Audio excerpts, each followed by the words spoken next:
जो दुर्योधन की तरह सबसे राय ले रहे हैं वो परेशान है। जिनके पास एक कृष्ण है कि बेटा रिस्क तो लेना पड़ेगा, गेम तो खेलना पड़ेगा, वो जीत रहे हैं। अपना दिमाग तेज कैसे करें? पेरेंट्स कहते हैं बादाम खाइए और मैं बादाम भिगोना ही भूल जाता हूं। नहीं, आप धोखा खाइए, आपका दिमाग अपने आप तेज हो जाएगा। 3 गलतियां जो स्टूडेंट्स लाइफ में नहीं करनी चाहिए। अपना टाइम किसी को नहीं देना चाहिए। गर्लफ्रेंड को टाइम इज, गर्लफ्रेंड आपकी है तो वो आपको करंट अफेयर्स पढ़ा सकती है शाम को। अब आप आईएएस बनना चाहते हो, आपका दोस्त कह रहा साहब भगवान हमको चपरासी बना दे तो हम बन जाएं, ऐसे आदमी को मार के भगा दो आप। सिगरेट पीने से कंसंट्रेशन बढ़ता है, तो रिक्शे वालों का क्यों नहीं बढ़ता? उनका भी तो बढ़ना चाहिए। सेक्स एजुकेशन को नॉर्मलाइज कैसे करना है? चौराहों के ऊपर एडवर्टाइजमेंट लिखा है, निराश पुरुष मिले। इतनी निराशा इस देश में युवाओं को है, वो लिखते हैं बचपन की गलतियों के शिकार। बचपन में कौन गलती करता है? अवध सर आप आईएएस की कोचिंग देते हैं, आप मोटिवेशनल स्पीकर भी हैं। हमारा जो सेशन है उसका नाम है क्रैश कोर्स। तो क्या आईएएस बनाने के लिए भी कोई क्रैश कोर्स होता है क्या? कोई 30 दिन में आईएएस बन जाओ, 24 घंटे में आईएएस बना देते हैं, कुछ ऐसा भी होता है क्या? शोले एक मूवी थी, तो उसमें एक बड़ा प्यारा डायलॉग था। तो हेमा मालिनी अमिताभ बच्चन जी से निशाना लगाना सीखती है, तो कहती मैं तो तुम्हें, वो अमिताभ बच्चन साहब कहते हैं कि मैं तो तुम्हें 2 दिन में सिखा दूंगा। धर्मेंद्र जी कहते हैं कि मैं तुम्हें 2 दिन में सिखा दूंगा। तो Amitabh Bachchan was lying behind him and he says कि बहुतों को तो इन्होंने 2 घंटे में सिखा दिया है। तो ऐसा कोई शॉर्टकट नहीं है, you should have a very good background जी। तो वो स्ट्रांग बैकग्राउंड जिसकी है उसकी हम फिनिशिंग करते हैं एज अ कोच। तो we as a coach do the finishing for the people and those who understand they qualify IAS. Sir माना जाता है कि आईएएस इंडिया की सबसे पावरफुल जॉब है, तो जो जॉब अपने आप में इतनी पावरफुल है उसके लिए इतनी मोटिवेशन देने की क्यों जरूरत है? वो तो अपने आप में काफी मोटिवेटिंग चीज हो गई। नहीं, तपस्या करते वक्त कभी कभी आदमी को दुख भी होता है। जैसे हमारी एक स्टूडेंट है टीना जी, टीना दावी, राजस्थान कैडर की जी। तो उन्होंने अपने एक इंटरव्यू में कहा कि हर दिन लगता था कि नहीं होगा, इट्स अ टफ टास्क। तो या तो आपका मन बहुत स्ट्रांग हो खुद ब खुद कि आप प्रभु राम की तरह 14 साल स्वयं जंगल में पड़े हुए हैं, और या फिर पीछे से आपको कोई चाहिए जो आपको डेली याद दिलाता रहे कि आप राजा बनने के लिए पैदा हुए हो, चाणक्य की तरह। बिल्कुल सर। सर एक डिबेट भी है, अब एक डिबेट के ऊपर मेरे को आपसे पूछना है, वो है English versus Hindi debate. English आना कितना ज़रूरी है? आईएएस के हिसाब से भी मैं पूछना चाहता हूँ कि जो आईएएस की जो अटेम्प्ट जो हैं जो इंग्लिश लैंग्वेज में देते हैं, क्या उनके लिए ईजी हो जाता है? और लाइफ में भी क्या इंग्लिश जिसको आती है उसको मतलब समझ में नहीं आता? कई बार समाज जो है वो थोड़ा सा क्लासी समझता है, हिंदी मीडियम होता तो वो जुझारू हो जाता, लड़का क्लासी नहीं रहता। तो क्या आपको लगता है कि एक बायस है? बायस नहीं है, लैंग्वेज के साथ कोई बायसनेस नहीं है, पर एजुकेशनल पैटर्न ऐसा रहा। मतलब मैंने बहुत सारे हिंदी मीडियम स्टूडेंट्स को देखा कि उन्हें पता ही नहीं था कि पढ़ना क्यों है जी। For them E is equal to E. Education is for employment, education is not for employment. जैसे जिंदगी में अगर किसी को करीब लाना है तो डीओ लगाने की जरूरत नहीं। जैसे टीवी में ऐड आते हैं, एक लड़का कॉलेज जा रहा है, लड़कियां उससे बात नहीं कर रही, नेक्स्ट डे वो डीओ लगा के जा रहा है, परिया गिर रही है उसके ऊपर। तो मैं उस आदमी का इंटरेस्ट फाइंड आउट करना है, इसको चाहिए क्या। अगर एजुकेशन में 2 चीज नहीं है, क्यूरियोसिटी और लर्निंग, तो इट इज अ वेस्ट। तो मेरा मानना यह है कि बायसनेस नहीं है, एजुकेशनल पैटर्न, मतलब हमारा जो पढ़ाने का तरीका है, हम लोगों को रटा रहे हैं। अब तोते को आप कितनी बार भी राम कहला लो, वो बुद्ध तो नहीं हो पाएगा ना। This is the difference. बिल्कुल सर, आपने लर्निंग की बात करी और आपका जो शिक्षा देने का जो स्टाइल है वो बड़ा अच्छा है और आप बड़ा यूथ से बड़ा अच्छा कनेक्ट करते हो। पर युवाओं की एक शिकायत है कि जो समय पढ़ाई का है वही समय प्यार करने का भी है। तो ये जो बैलेंस है ये कैसे बनाना है? मतलब वर्क लाइफ बैलेंस तो बन नहीं रहा, ये वर्क लव लाइफ बैलेंस कैसे बनाएंगे बच्चे? जिसका भी मन उसके कब्जे में है। जैसे मैं अपने स्टूडेंट से बोलता हूं, कई बार लोग क्लास में पूछते हैं सर अफेयर करना चाहिए? तो मैंने कहा यार if you are lying down in lap of a girl and you are thinking about national income तो करना चाहिए, कि आपका मन किसी चीज से डिस्टर्ब नहीं हो रहा है। कभी कभी जैसा एक बार मुझे बड़ा रिप्रिमैंड किया गया कि एक लड़के ने मुझसे पूछा कि सर कितने घंटे पढ़ना चाहिए, तो मैंने उससे पूछा कि गर्लफ्रेंड है? उसने कहा नहीं है। मैंने कहा मैं नहीं बताऊंगा। तो उसने मैनेजमेंट जाके शिकायत कर दी कि साहब my father has send me here to study and mister Rosa was saying you should have a girlfriend. तो मैनेजमेंट ने मुझे बुलाया, उसने लिख के दिया अर्जेंट। मैं समझ गया कोई कांड हुआ है। He was also standing there. तो मैनेजमेंट ने कहा रोजा why you talk like this? मैंने कहा सर मैंने इससे सिर्फ इतना पूछा था कि यू हैव अ गर्लफ्रेंड। इसने सर ये तो नाराज हो गया। मैं इसको ये बता रहा था कि जैसे पार्कों में लोग बैठे हैं कपल्स, सुबह 8 बजे से रात 8, वहां तो वो समय नहीं पूछते, तो पढ़ाई में क्यों पूछ रहे हो? मेरा कहने का मतलब ये था कि जहां भी मजा आएगा वहां आदमी टाइम नहीं पूछेगा। जी बिल्कुल। तो you should love what you are doing, you should be passionate about your work, आप सब कुछ करोगे। सर एक क्वेश्चन और लोगों के बीच में आता है कि बहुत बार डिसीजन मेकिंग के टाइम पर ना लोग समझ नहीं पाते, बहुत बार क्रॉस रोड्स पर होते हैं कि किस तरीके का डिसीजन लिया जाए। और बॉलीवुड ने तो वैसे ही एक लाइन दे दी है कि दिल की सुनो दिमाग की सुनो। आपको क्या लगता है कि जब आदमी को दिल की सुननी चाहिए या दिमाग की सुननी चाहिए, या फिर जैसे कहते हैं कि इमोशनल डिसीजन या फिर प्रैक्टिकल डिसीजन? नहीं, डिसीजंस जो हैं लाइफ में, जैसे हमारा जो मन है वो द्वंद का शिकार रहता है, ड्युअलिज्म। उसकी वजह यह है कि 95% लोग दुनिया में हर चीज कंफर्म करना चाहते हैं। जैसे कोई स्टूडेंट मेरे पास आता है तो बोलता है सर मैं आईएएस बनूंगा। अब अगर ये बात मुझे पता होती कि मैं नहीं बनूंगा तो मैं तैयारी ही क्यों करता? तो अब हम चाहते हैं हर चीज कंफर्म हो, वो है नहीं। तो जितने लोग कंफर्म करना चाहते हैं वो सबसे बात करते हैं, हजारों लोगों से पूछते हैं, दुर्योधन की तरह। जो दुर्योधन की तरह सबसे राय ले रहे हैं वो परेशान है। जिनके पास एक कृष्ण है कि बेटा रिस्क तो लेना पड़ेगा, गेम तो खेलना पड़ेगा, वो जीत रहे हैं। तो रिस्क लेना पड़ेगा, decision in a direction of a right person. आप किसी अपने माँ बाप से पूछो, उनसे अच्छा डिसीजन देने वाला कौन हो सकता है, और रिस्क लेना पड़ेगा। जी सर। सर आपके सब्जेक्ट पर भी आते हैं तो अवध ओझा सर हिस्ट्री पढ़ाते हैं और बड़ी खूबसूरती से पढ़ाते हैं। पर सर हिस्ट्री के बारे में जब हम पढ़ रहे थे तो बचपन में एक लाइन बोली जाती थी कि हिस्ट्री ज्योग्राफी बड़ी बेवफा, रात को रटो सुबह को सफा। तो जिस सब्जेक्ट को इतना डिमोनाइज किया हुआ था शुरुआत से, आप मतलब आप क्या सोसाइटी को वापस देना चाहते हो कि नहीं मैं उस हिस्ट्री से प्यार करा कर ही रहूंगा बाकी बच्चों को? Science is based on reason and humanities is based on analysis. तो हमारे यहाँ क्या है कि हमारे यहाँ तो बीए के लड़के को बर्बाद आदमी मानते हैं।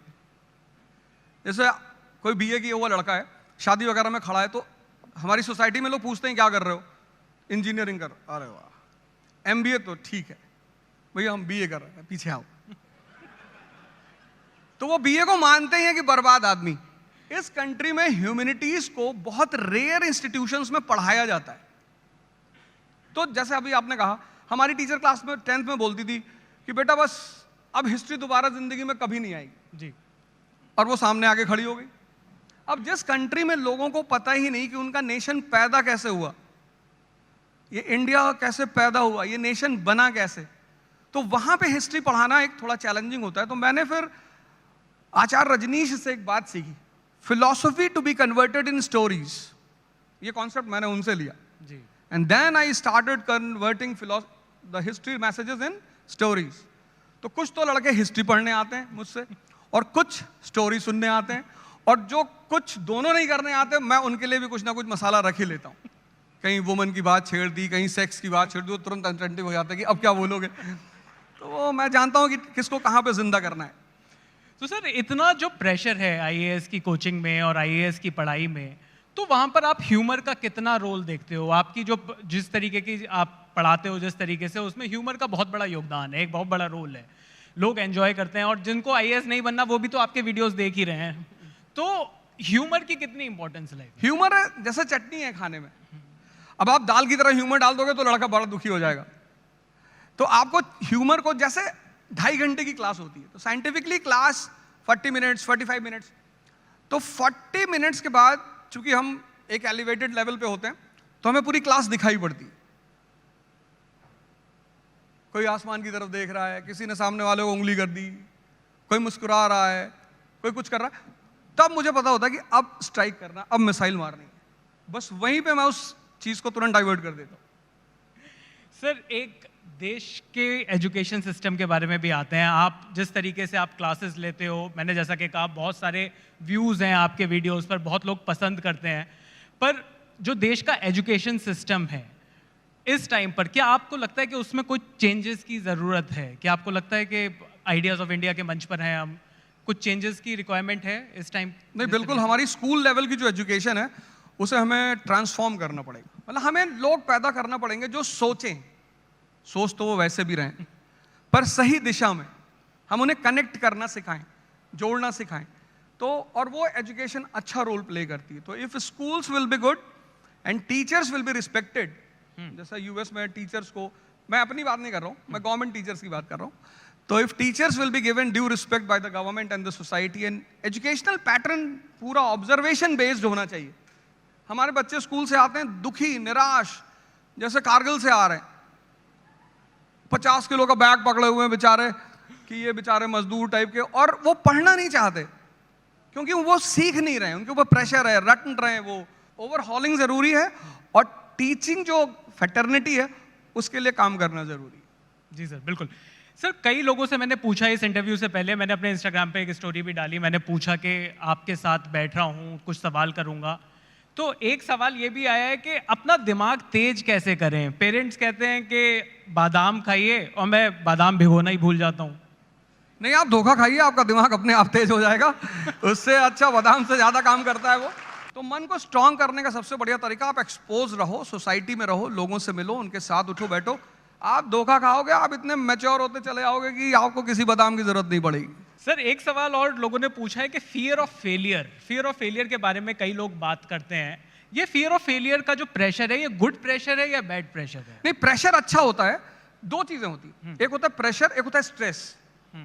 तो प्रेशर इज वेरी गुड। जैसे फियर बड़ी प्यारी चीज है। बच्चा है छोटा सा 6 महीने का, उसको उसके सामने सांप आ गया, अब उसे पता ही नहीं है सांप है, वो तो जाके पकड़ लेगा। लेकिन हम आप तो भागेंगे ना। तो fear is a preventive mechanism in a body. अच्छी चीज है, वो आपको एक्टिवेट रखेगा। पर जब आप स्ट्रेस में आ जाओगे देन यू विल सफर। तो people lose because of stress, not because of fear. बहुत बड़ी बात सर। सर क्या लाइफ में प्लान बी भी होना चाहिए? क्या प्लान बी होना कमजोरी की निशानी तो नहीं है? जिनके पास सपने होते हैं उनके पास प्लान बी होता ही नहीं। कटोरा होता है, उसको वो घर में रखते हैं और उस कटोरे पे लिखते हैं कि ये मेरा फ्यूचर है अगर मैं हारा। मेरे पास है बड़ा सा। क्या वर्कaholic होना ठीक है? वर्कaholic नहीं, ड्रीम अल्कोहलिक होना चाहिए। आपका सपना आपका नशा होना चाहिए। इतना काम क्यों करना? इतने सारे लोग हैं दुनिया में काम करने के लिए, वो करेंगे। लेकिन आपका सपना अगर आपका नशा नहीं है तो फिर वर्कaholic होंगे तो आप मजदूर होकर रह जाएंगे। कोई और आपके पैसे पे मर्सिडीज लेके चलेगा। आप तो सिर्फ दिमाग को जिंदा करो, बाकी कुछ करने की जरूरत ही नहीं।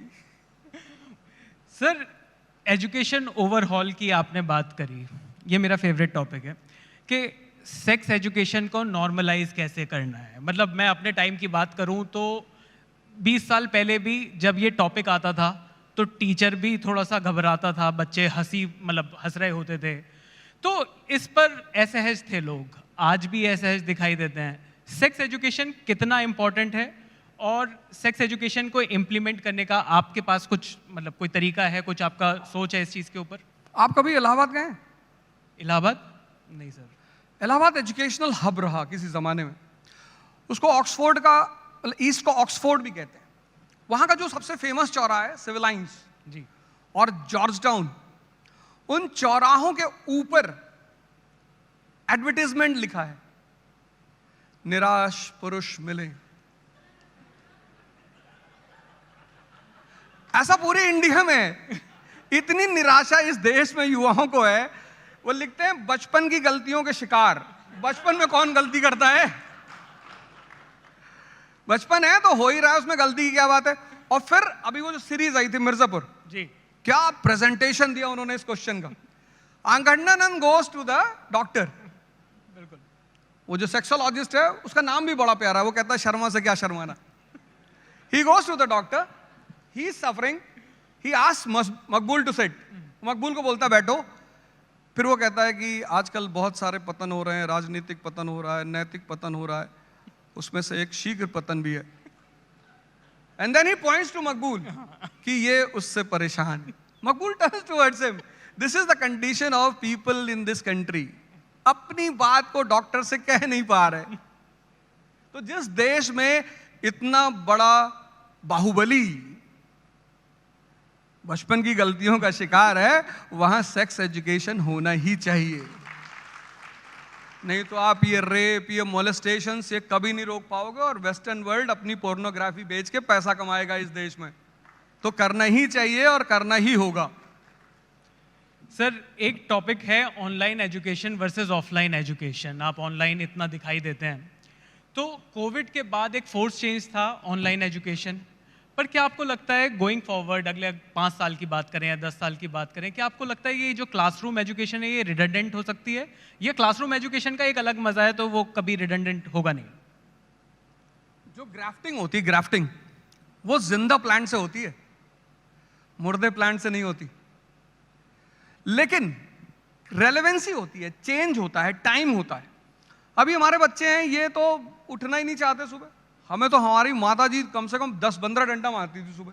हम मार ही नहीं सकते, उनकी माता जी आगे खड़ी होते हैं. बच्चे हैं, हम भी थे. तो आने वाली 10 साल की बाद की जो जनरेशन होगी वो शायद इसको पूरी तरह अडॉप्ट कर ले, because change is a law of nature. But classroom is like a live plant. You see the teacher, you feel the vibration, you enjoy the aura of the class. अब इतने सारे लोग यहाँ बैठे हैं, बड़े बड़े लोग, इनका ऑरा है. If this would have been on online, you would have never enjoyed the aura of these people. So you enjoy the aura, you enjoy the place, you enjoy the gravity. And then when you see all these things, the teacher also gets momentum. कि boss अब आगे बढ़ के ही मारना है. तो teacher भी कभी कभी बहुत उदास हो जाता है कैमरे पे कि अरे भैया ये देखो न्यूटन ने भैया ऐसा कहा था, अब बाकी हमें पता नहीं कहा था कि नहीं. तो offline is best, but online can be used in the special circumstances. Sir मज़ा तो बहुत आ रहा है आपसे बात करके, पर समय की थोड़ी सी कमी है. एक आखिरी सवाल लेना चाहूँगा आपसे कि 3 गलतियाँ जो स्टूडेंट्स लाइफ में नहीं करनी चाहिए, जो स्टूडेंट्स देख रहे हैं हमें, उनके लिए अगर मैं पूछ सकूं कि आपके हिसाब से ऐसी वो कौन सी 3 गलतियाँ हैं जो स्टूडेंट को करने से बचना चाहिए अपनी लाइफ में? अपना टाइम किसी को नहीं देना चाहिए. गर्लफ्रेंड को? टाइम इज, गर्लफ्रेंड आपकी है तो वो आपको करंट अफेयर्स पढ़ा सकती है शाम को. आप डिसाइड करेंगे ना आपकी गर्लफ्रेंड कैसी होगी. आपकी गर्लफ्रेंड से आप शाम को बैठ के बात कर रहे हैं कि तुम्हारी बुआ जी तुम्हारे पापा से लड़ रही, तो आप तो वैसे ही खत्म है. ambitious person is always surrounded by like minded people. तो आपको टाइम अपना किसी को नहीं देना चाहिए, देना ही नहीं चाहिए. आपको हमेशा उस कंपनी में रहना चाहिए जिनका टेम्परेचर हाई रहता है. जैसे आप टेम्परेचर का एक लॉ है ना, temperature moves from high to low. अब आप आईएएस बनना चाहते हो, आपका दोस्त कह रहा साहब भगवान हमको चपरासी बना दे तो हम बन जाएं. ऐसे आदमी को मार के भगा दो आप, वो आपको किसी काम का नहीं. उसका 10 डिग्री का टेम्परेचर है, 90 आपका खींच लेगा, आप जिंदगी भर ऐसे तड़पते रहोगे. और उस आदमी को अपने माँ बाप की बात जरूर मानना चाहिए. ये 3 काम हर स्टूडेंट को करना चाहिए. वो जहां भी फंसे उसको अपने पेरेंट्स से पूछना चाहिए. वो कोई भी बात हो, मारेंगे तो, जैसे लड़के बाहर कहते हैं सिगरेट पीने से कंसंट्रेशन बढ़ता है, तो रिक्शे वालों का क्यों नहीं बढ़ता? उनका भी तो बढ़ना चाहिए. तो हर स्टूडेंट को अपनी माँ बाप से राय लेनी चाहिए, अपना समय किसी को नहीं देना चाहिए और हाई टेम्परेचर के लोगों के साथ रहना चाहिए. Thank you so much sir. एक बार जोरदार तालियां हो जाए हमारे जोजा सर के लिए.